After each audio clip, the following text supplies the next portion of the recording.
کتنی دفعہ میں کچہریوں میں پھرا ہوا ہوں اور بیلیں کرواتا پھرا ہوں، صرف اور صرف ہمیں دبانے کے لیے کہ ہم شاید ڈر جائیں گے، ہم گھبرا جائیں گے، ہم دل برداشتہ ہو جائیں گے۔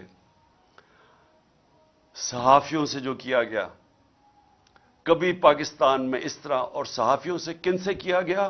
وہ صحافی جن کی اس معاشرے کے اندر ایک پہچان تھی، کریڈیبلٹی تھی، محب وطن تھے، ان صحافیوں سے جو انہوں نے کیا، اور یہ قوم کبھی نہیں بھولے گی جو ارشد شریف سے کیا، کبھی نہ میں بھولوں گا یا قوم بھولے گی کہ ایک ایسا آدمی جس کی کوئی قیمت نہیں تھی ضمیر کی، محب وطن پاکستانی، اس سے جو کیا گیا یہ قوم ہمیشہ یاد رکھے گی۔ اس کے علاوہ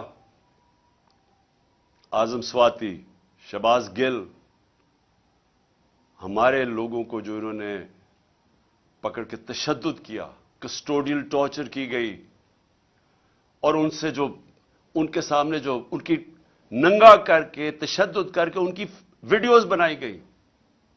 اعظم سواتی کی ویڈیو ہمارے ایم پی کو دکھائی گئی جس کو کہہ رہے تھے کہ نون لیگ میں چلے جاؤ، عمران خان پہ کاٹا مار دیا ہے، اس کو اس کا تشدد کرتے ہوئے اعظم سواتی کی ویڈیو دکھائی گئی۔ پھر جو نیچے گرے ہیں یہ لوگ، جو گندی ویڈیوز، جو آڈیو لیکس، جو اعظم سواتی کے گھر ان کی بیوی کو اور بیٹی کو جو گندی ویڈیو بھیجی گئی، کبھی اس ملک میں ایسے نہیں ہوا۔ اور پھر سلمان فاروقی، اس کو پکڑ کے ننگا کر کے اس کو مارا گیا، اس کو دھمکایا گیا۔ سوشل میڈیا کے بچوں سے چونکہ 17-18 سال کے بچوں کو پکڑ کے انہوں نے اٹھا کے لے گیا، ان کو مار دھاڑ کے ڈرا دھمکا کے گھر واپس بھیجا گیا۔ ایسے کبھی نہیں ہوا پاکستان میں۔ تو کوشش یہ کی گئی کہ ظلم اور خوف پھیلا کے، تو یہ جو ایک تحریک انصاف کے ساتھ قوم جڑ گئی تھی، کسی طرح تحریک انصاف کو ختم کیا جائے۔ تو میں اس لیے بھی آج اپنے کارکنوں کو خاص طور پہ مبارک دے رہا ہوں کہ جس طرح میرے لوگ کھڑے ہوئے، ہر چیز برداشت کی۔ یہ جو ہم نے جیل بھرو تحریک شروع کی، وہ جب انہوں نے شروع میں لوگوں کو جیل میں جو ہمارے لوگوں نے گرفتاریاں دیں، ہمارے لیڈرز نے دی، ان کو بھی میں خراج تحسین پیش کرتا ہوں۔ انہوں نے سب سے پہلے آگے، سب سے پہلے وہ ہوئے، تو تحریک بڑھتی جا رہی تھی۔ جس طرح تحریک بڑھ رہی تھی، گجرانوالہ، سرگودا، سائبال، اور زیادہ لوگوں نے گرفتاریاں دے رہی ہیں۔ پنڈی لوگ سامنے آ گئے، پشاور میں اتنی پبلک نکلائی، وہ پولیس گرفتاری نہ ان کو کرے، بڑھتی جا رہی تھی۔ اس سے کیا چیز ثابت ہوئی کہ یہ جو 11 مہینے میں ظلم کیا اور پھر ہمارے جو لوگوں کو جیلوں میں ڈالا، یہ جو جیل بھرو تحریک میں، ان کے اوپر خاص ظلم کیا گیا، ان کو مجرموں کی طرح رکھا گیا۔ جو میں ابھی کہانیاں سن رہا ہوں اپنے لوگوں سے، اپنے لیڈر سے، اپنے کارکنوں سے، خاص طور پہ ان کو، یعنی جس طرح کوئی فیصلہ کر کے کہ جناب یہ ہمارے کوئی دشمن ہے، وہ کیا گیا ان سے۔ کوئی پولیٹیکل پرزنر سے یہ حرکتیں نہیں کرتی جو انہوں نے جیلوں میں کی۔ میرے اوپر قاتلانہ حملہ ہوا، میں 2 مہینے پہلے سے بتا رہا تھا کہ یہ کرنے والے ہیں۔ مجھے پتا تھا کون ہے، مجھے اب بھی پتا کون ہے۔ وہ لوگ جو طاقت میں بیٹھے ہوئے ہیں اس وقت، پرائم منسٹر، انٹیریئر منسٹر، ہماری ایجنسیز کا سب سے اس وقت جو خوفناک آدمی ہے، ظالم آدمی ہے، انہوں نے پلان کر کے مجھے قتل کرنے کی کوشش کی۔ لیکن ایک پلان انسان بناتا ہے، ایک اللہ بناتا ہے۔ اس کا میں شکر ادا کرتا ہوں کہ آج تحریک انصاف ادھر پہنچ گئی ہے، اور میں پھر سے کہتا ہوں کہ میں نے ساری پاکستان کی سیاست 70 سال جیسے مجھے ہوش آئی ہے تب سے دیکھ رہا ہوں۔ کبھی پاکستان کی تاریخ میں کسی جماعت کو اللہ نے وہ عزت نہیں دی جو آج تحریک انصاف کو دی ہے۔ 37 بائی الیکشن ہوئے، 37 بائی الیکشن، ساری جماعتیں ایک طرف، الیکشن کمیشن ان کی مدد کرنے آئی،